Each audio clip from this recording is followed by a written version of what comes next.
ശബരിമല സ്വർണ്ണക്കൊള്ളയിൽ തിരക്കിട്ട നീക്കങ്ങളുമായി enforcement directorate case register ചെയ്യാൻ നടപടികൾ തുടങ്ങി.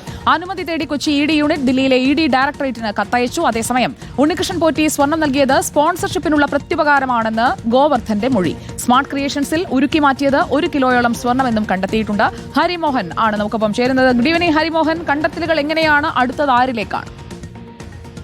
സുജയ, ശബരിമല സ്വർണ്ണക്കൊള്ളയിൽ അന്വേഷണം നിർണായക ഘട്ടത്തിലേക്ക് നീങ്ങുന്നു എന്നുള്ളതാണ് ഇ ഡി കൂടി അന്വേഷണം ഏറ്റെടുക്കുമ്പോൾ നമുക്ക് മനസ്സിലാക്കാൻ കഴിയുന്നത്.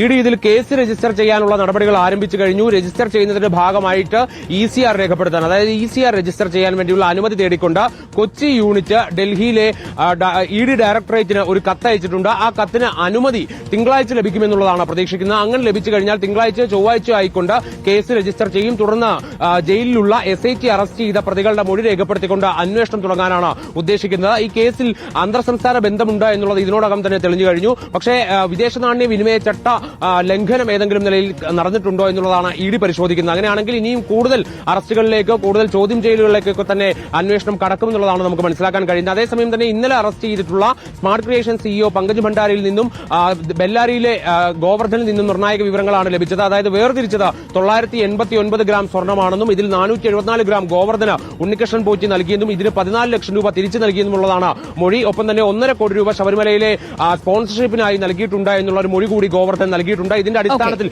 അന്വേഷണം കൂടുതൽ മുന്നോട്ട് കൊണ്ടുപോകാനാണ് SIT ഉദ്ദേശിക്കുന്നത്. താങ്ക് യു ഹരിമോഹനാണ് അപ്ഡേറ്റുമായി നമുക്കൊപ്പം ചേർന്നത്.